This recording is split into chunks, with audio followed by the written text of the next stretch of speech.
BFM Patrimoine, l'émission 100% placement sur BFM Business. Jean-François Filiatre est en duplex avec nous depuis Marché Gagnant. Bonjour Jean-François. Bonjour Cédric. De quoi parle-t-on aujourd'hui ?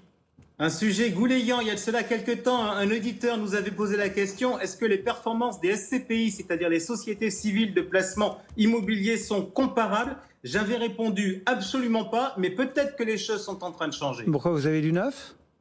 Ouais, et pour tout vous dire, franchement, il serait temps. Pourquoi ? Parce que fin décembre dernier, la capitalisation des SCPI, ça représentait environ 70 milliards de capitalisation. C'est donc un placement qui pèse. À titre de comparaison, le LDDS, c'est 126 milliards aujourd'hui.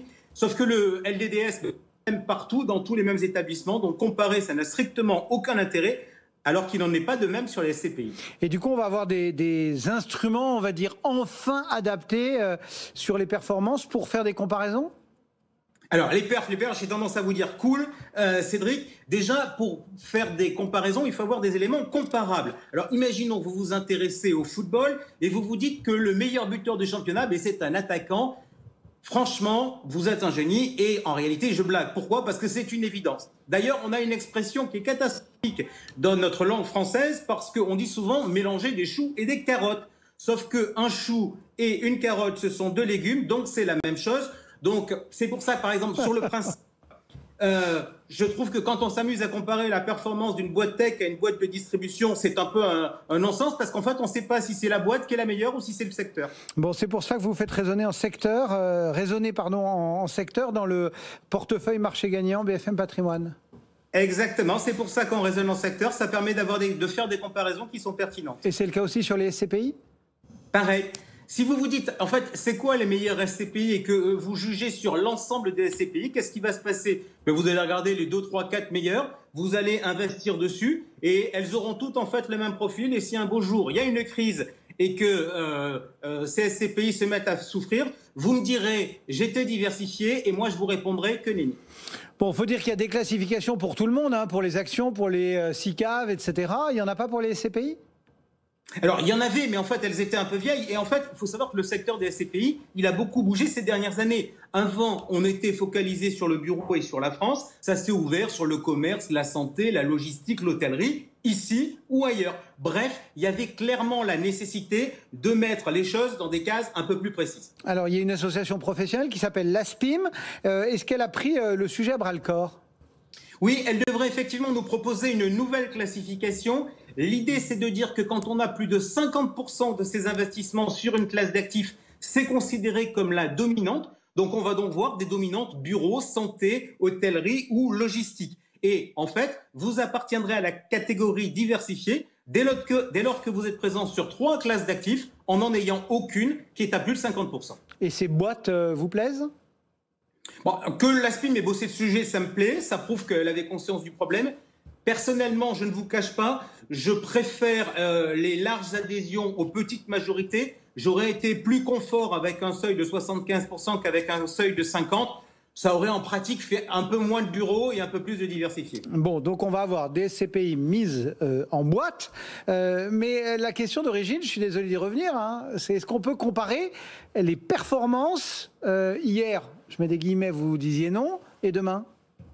Je retourne ma veste, toujours du bon côté. Non, je rigole. Hier, je m'étais énervé sur la non-comparabilité des perfs. Bonne nouvelle, l'ASPIM a décidé de remettre de l'ordre. Et juste quand même, il faut qu'on rentre dans le débat parce que le débat sur le fond, il portait sur le brut ou sur le net. Vous jargonnez, Jean-François.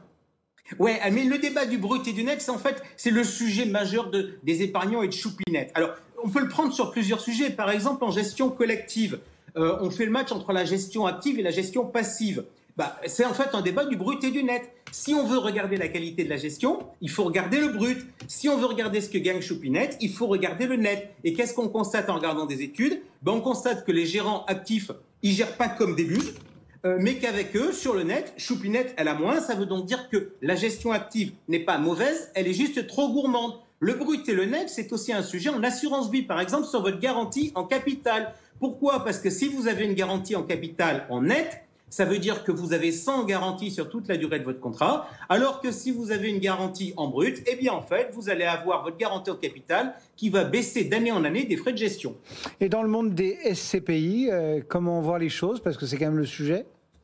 Eh bien, en fait, le sujet, c'est l'Europe. Avant, on achetait des bureaux et des commerces à Paris ou à Lyon. Maintenant, on va en Allemagne, aux Pays-Bas, en Espagne. Et du coup, ça crée des bruits fiscaux. Pourquoi? Parce qu'il y a des conventions internationales, il y a des impositions qui sont payées sur place. Et donc, vous avez des crédits d'impôt qui complexifient tout. Alors, la dernière fois, lorsqu'on avait eu la question d'auditeurs, j'avais dit que certains communiquaient sur la performance avec les crédits d'impôt à l'étranger, crédits d'impôt qui apparaissent sur la feuille d'imposition avec le signe moins, et que d'autres communiquaient sans le crédit d'impôt. Et ça vous plaît ou, enfin, ça veut dire qu'il faut harmoniser pour que ça vous plaise? Oui, l'harmonisation, elle devrait se faire, et elle va se faire sur la base du brut, c'est-à-dire en incluant les crédits d'impôt à l'étranger. Et ça vous plaît ou pas? Ça me plaît que ça devienne comparable. En fait, vous savez, un taux de rendement, c'est un ratio. En haut, il y a le numérateur, en bas, il y a le dénominateur. Alors avant, l'outil de mesure, c'était le TDVM. Moi, j'avais un sujet sur le TDVM, c'est qu'on calculait sur une valeur moyenne de la part, et en fait, ça correspondait à personne.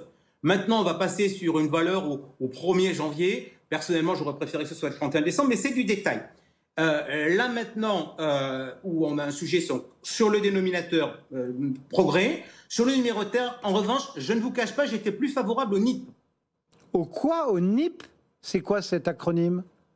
Alors, c'est le Net in Pocket. C'est combien je touche réellement en cash. Moi, c'est un truc qui me parle, surtout sur la SCPI, qui est un placement qui sert à, par exemple, compléter sa retraite ou que l'on peut acheter à crédit. Et là, on cherche effectivement à faire matcher les revenus qu'on va avoir avec le niveau de son crédit. Donc, dans les deux cas, on est bien dans un réflexe de flux. Donc, moi, j'avoue, je préférais le NIP, le Net in Pocket. Bon, c'est aussi un placement qu'on souscrit en assurance vie. Ouais, et là, je vais m'énerver parce que globalement, la réforme en cours, elle améliore considérablement les choses. En revanche, sur le sujet de l'assurance vie, on a un vrai sujet. Pourquoi? Parce qu'on est sûr d'une chose, c'est qu'avec ce nouveau format, les perfs ne veulent plus rien dire en assurance vie. Pourquoi je dis ça? Parce que la question, c'est la suivante. Il y a combien d'assureurs qui reversent le crédit d'impôt étranger aux clients? Il y a combien d'assureurs qui redonnent aux clients l'intégralité des revenus qui sont distribués par la SCPI? Il y a combien d'assureurs qui ne prennent pas de frais de gestion au titre du contrat en plus des frais de la SCPI? Donc en fait, aujourd'hui, on va être dans une situation où techniquement, avant que le client ne souscrive une SCPI dans un contrat, on va en fait lui faire miroiter des performances qu'il n'aura jamais. Mais en disant ça, je me dis que peut-être un beau jour, ça finira par choquer soit les assureurs, soit le régulateur. Bon, mais voilà. Merci beaucoup, Jean-François. Jean-François Filiatre et Marché Gagnant.